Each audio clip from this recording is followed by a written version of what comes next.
Ladies and gentlemen, we hope you're well wherever you are, and we also believe that you're safe.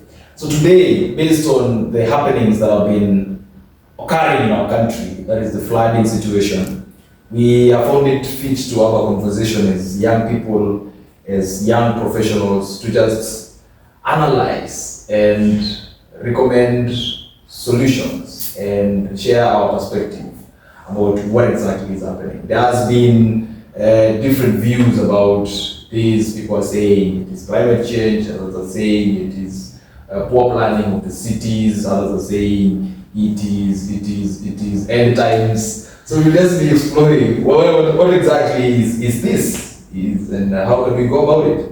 And before we start off the conversation, maybe officially, we can have a round of introduction, just a little bit of who you are and what you do. Hello, my name is Sophia Ahmed. I'm a young environmentalist, recently waiting graduation, and my background is in education. I'm a teacher in training, but I'm also passionate about climate education, storytelling, and climate advocacy. Recently, I'm the founder of a community-based organization called Green Northeastern Initiative, focusing in building climate resilient people across northern Kenya. Good morning, good afternoon, good evening. My name is Brian Seronei. I am an environmentalist, environmental scientist by profession. I am also a climate policy practitioner with a very keen interest in advocacy, trying to empower, talk to communities, talk to young people on how they can be able to bridge the gap between science and what is happening. And so my interest is to see on how people can be able to use the evidence-based science to put the actions on ground. Greetings, my name is Winnie Wangare. And my background is in disaster risk management and sustainable development. On top of that, I am an environmentalist and a climate change advocate. So we are here today to have this conversation on how the disasters that we are seeing, which is floods in our country, how we can be able to drive solutions.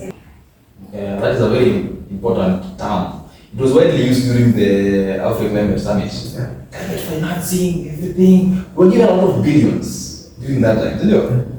A lot of money was given. Where is the money?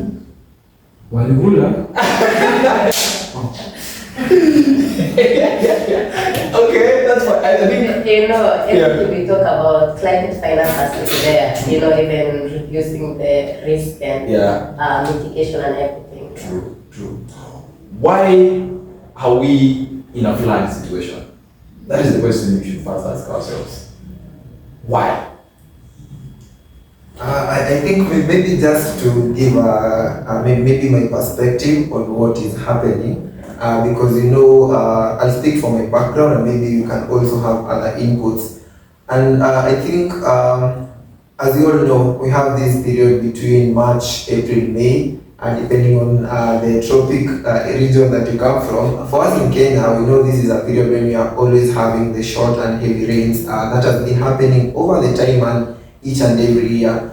And I come to think of it because when we try to look at the weather events that have been happening, this is something that has been happening periodically. But we ask ourselves, why is it in this intensity that we are having?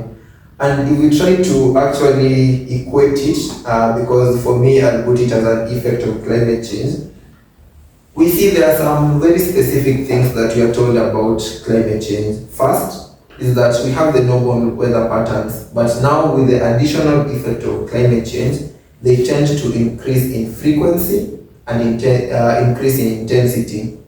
So I can try to see that above the normal weather patterns we're having, the effects of climate change are now making it extreme. Okay. Because we can see there are some areas where the rain is happening, but it's happening at a normal rate. Again, we can see some regions, especially in the tropics, the rains are happening, but it's happening at a very high intensity. But again, the question is, why is it happening mostly where there's an urban setting? And also, as you're saying about tropics, there are places which have very minimal rainfall, like Kitui. Very minimal rainfall. People are seeing water coming from places. It is even killing people, and the place is not rained. So wonders are happening. Who else could be having a thought of why we are here? Maybe quickly from where you just mentioned a very interesting point that we're having on still the same topics. We're having areas that are having extreme floods, and Serena has mentioned that it's mostly because of the urban settings.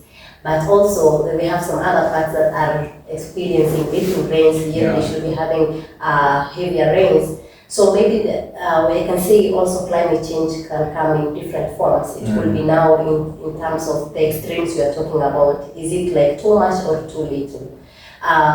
Few months ago we were facing the droughts the same way. So now this time climate change has intensified to coming to more floods. And that's why you'll find that some areas still are having imbalance in the weather conditions. So yeah, maybe to answer what Sermei has asked about, you see, why it's happening mostly in the cities is because where most of the emissions are the cities. We have buildings that are mostly constructed on riparian lands. Recently, within the floods, we have seen like a waterfall, a building turning into a waterfall. That was kind of interesting, but for us as environmentalists, we are seeing another reality that these people have constructed this building in riparian lands.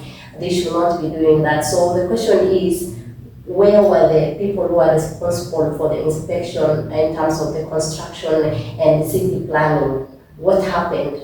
Are we having a policy gap, or are we having an implementation of the policy issue? So I think this is also a conversation that should go along as we're having this youth conversation today. That's true. Talking about riparian land, you're in finance, so economics is very little with you. I saw a tweet from the chief economic advisor of the government. In the morning, I saw a tweet from him. He posted a certain place, a certain city, which was flooded, a whole city, and high review. And he was asking, so this whole city was built on riparian land? I think there has also been, we have seen leaders coming out and saying, this is the time now we need affordable housing. Will not constructing a riparian land and having government houses reduce floods? Not really. Not really, because well, for the issue of floods, this is a disaster, and I think they do predictions even before, because it's not something that just happens. Yeah. So I think just generally planning, the urban centers planning. Yeah. For example, we've been taught that Nairobi is a swamp, as a lot of people are saying. So I think for the leaders, they have failed, because they are supposed to have mapped out a place where, if this is a route for the rivers, then there should not be any construction there. There should not be buildings and settlements along that route. So yeah, I think it's an issue of planning, and then also in disaster we have the 4 phases of disaster. So the first one is prevention and mitigation. Yeah. So now, especially now, right now we cannot talk about mitigation, because already the floods are here. So Yes. now what we will do is adaptation. Adaptation. Yeah. So now how can we reach to the adaptation in the 4th stage of disaster, which is recovery and rehabilitation, or what we call building back better. Yes. So now with this building back better, we've seen how the floods have affected certain areas. So now how can we, moving on in maybe 5 years to come, how will we prevent this from happening to these people again? So maybe clear out settlements, relocate people, and have maybe certified measures of evacuation and rescue. Yeah. Yes. I think just to start from where she has mentioned, and also to now bring in the finance guy, for a country, I think there's a question when sometime it was asked that, between the greater good of the world and the